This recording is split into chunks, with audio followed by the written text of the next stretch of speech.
Hello students, my name is Aisan Ali Asamadi and thank you so much for subscribing my channel and for your love and support. Students would like to continue with Maharashtra State Board 9th Standard Maths Part 2 Chapter number 5 Quadrilaterals. So अगर previous lectures आपने नहीं देखा है तो description में उसकी link दी गई है students उसको अच्छे से go through कर लेना.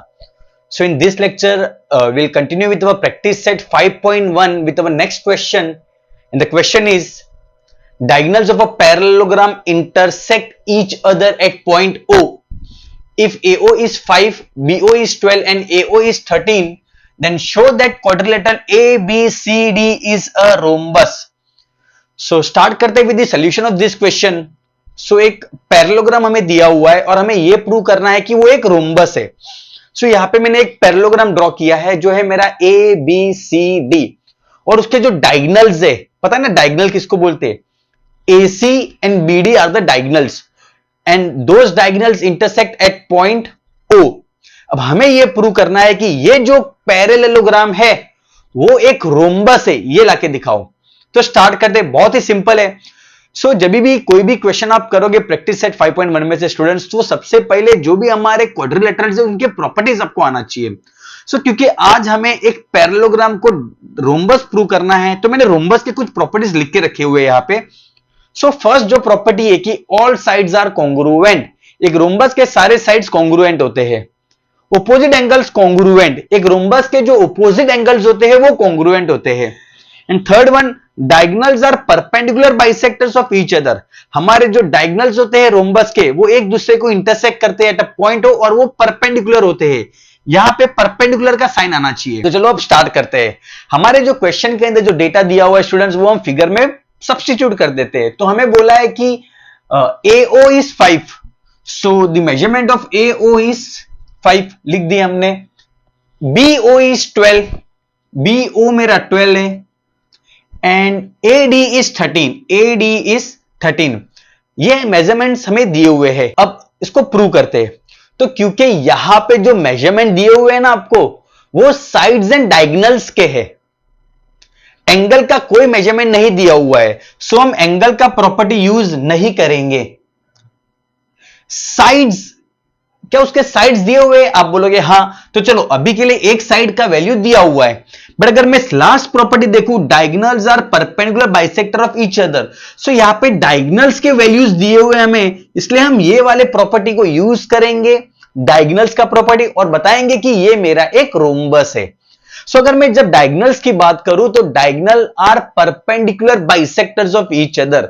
मतलब यहां पे 90 डिग्री का साइन लाके अगर मैं दिखा दिया ना तो ये मेरा एक रोम्बस हो जाएगा. बिकॉज पैरेललोग्राम के अंदर डायगोनल्स बाइसेक्ट करते हैं, they are not perpendicular bisectors. But rhombus के अंदर हमारे जो डायगोनल्स होते हैं स्टूडेंट्स वो perpendicular bisectors of each other होते हैं. तो चलो यहां पे 90 डिग्री लाते हैं और हमारा प्रूफ खत्म हो जाएगा. सो अब वहां पे 90 डिग्री ला. सो ये वाला जो मेरा ट्रायंगल है AOB, उसमें यहां पे मुझे 90 डिग्री लाना है. मतलब उस ट्रायंगल को मुझे बताना है कि वो मेरा एक राइट एंगल्ड ट्रायंगल है. अगर मैं प्रूव कर देता हूं कि ये मेरा एक राइट एंगल ट्रायंगल है स्टूडेंट्स, तो मेरा सम यहां पे फिनिश हो जाता है. तो चलो प्रूव करते हैं कि वो मेरा एक राइट एंगल ट्रायंगल है. चलो अब एक राइट एंगल ट्रायंगल के प्रॉपर्टीज को समझते हैं. अगर एक राइट एंगल ट्रायंगल होता है हमारा, तो 90 डिग्री के सामने जो साइड होती है वो होती है हमारी हाइपोटेन्यूज. सो सम को अच्छे से एक्सप्लेन करने के लिए मैंने एक राइट एंगल ट्रायंगल ले लिया है यहां पे. सो ये जो मेरा ट्रायंगल ABC है ना बच्चों, वो मेरा एक राइट एंगल ट्रायंगल है क्योंकि एक एंगल उसका 90 डिग्री है. अब ये 90 डिग्री के सामने जो साइड होती है ना वो होती है हमारी हाइपोटेन्यूज. सो अगर ये एक राइट एंगल ट्रायंगल है ना तो उसके अंदर जो हाइपोटेन्यूज होती है ना वो सबसे बड़ी होती है और जो बाकी के दो साइड्स होते हैं वो छोटे होते हैं. और हमें पता है कि एक राइट एंगल ट्रायंगल के अंदर हमारा जो पाइथागोरस थ्योरम है वो होता है हाइपोटेन्यूज का स्क्वायर, AC का square equal to sum of squares of remaining two sides. So AB का स्क्वायर प्लस BC का स्क्वायर. सो अगर एक राइट एंगल ट्रायंगल होगा तो हम ये थ्योरम यूज करते हैं. और अगर कन्वर्स, अगर आपको कोई राइट एंगल ट्रायंगल लाना हो तो आप ये प्रूव करके दिखा दो और आप बोलोगे देयरफॉर ये मेरा एक राइट एंगल ट्रायंगल है. अब क्योंकि यहां पे राइट एंगल ट्रायंगल दिया नहीं है, हमें राइट एंगल ट्रायंगल लाना है एंड देयरफॉर हम यूज करेंगे कन्वर्स ऑफ पाइथागोरस थ्योरम इस पर्टिकुलर सम के अंदर.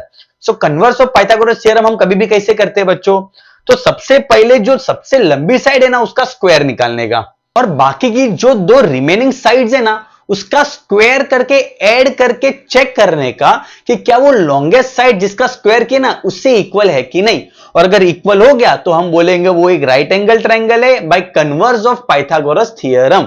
तो चलो अब इसको स्टार्ट करते हैं। क्या ये मेरा राइट एंगल ट्रायंगल है? तो चलो स्टार्ट करते हैं बच्चों। तो इसमें जो सबसे बड़ी साइड कौन सी है, इस पर्टिकुलर ट्रायंगल में सबसे बड़ी साइड कौन सी है, वो है मेरी A B. So A B का स्क्वायर करेंगे क्योंकि वो सबसे बड़ी है।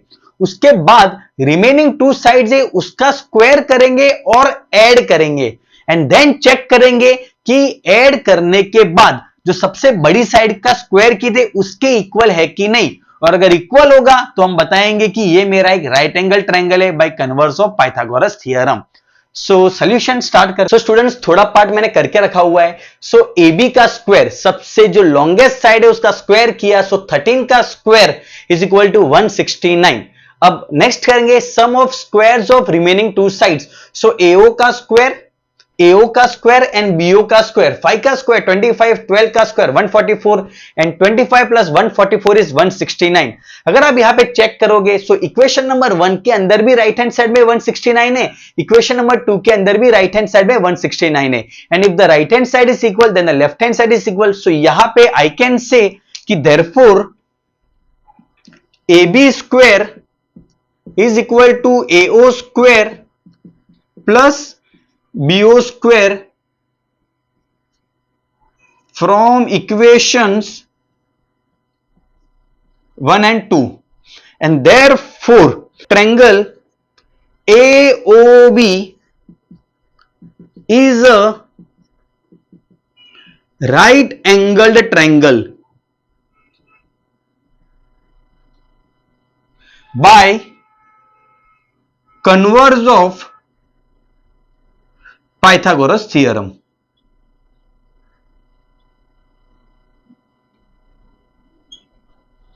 एंड अब ये मेरा एक राइट एंगल ट्रायंगल हो गया, क्यों? Bye converse of Pythagoras theorem. अब सवाल ये है कि हमारा राइट एंगल कहां होगा, तो हमारा जो सबसे लंबी साइड होती है, द लॉन्गेस्ट साइड के सामने वाला एंगल हमारा राइट एंगल होता है। तो ये वाली जो साइड होती है वो सबसे बड़ी होती है। तो यहां पे सबसे बड़ी साइड ए बी है और उसके सामने ये वाला एंगल है, and therefore measure of angle A O B equal to 90 degree.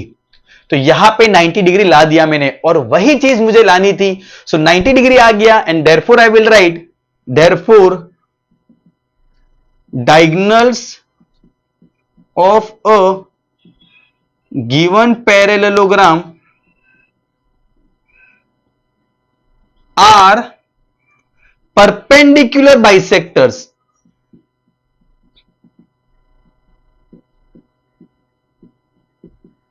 of each other,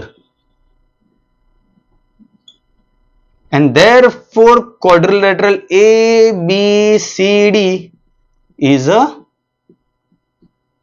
rhombus. I hope the solution is clear. उसको एक बार अच्छे से गो थ्रू कर लेना, प्रैक्टिस कर लेना, और वीडियो अगर इंफॉर्मेटिव लगा हो तो इसे लाइक जरूर कर देना, और सिमिलर लेक्चर्स के लिए चैनल को सब्सक्राइब कर देना। Thank you so much.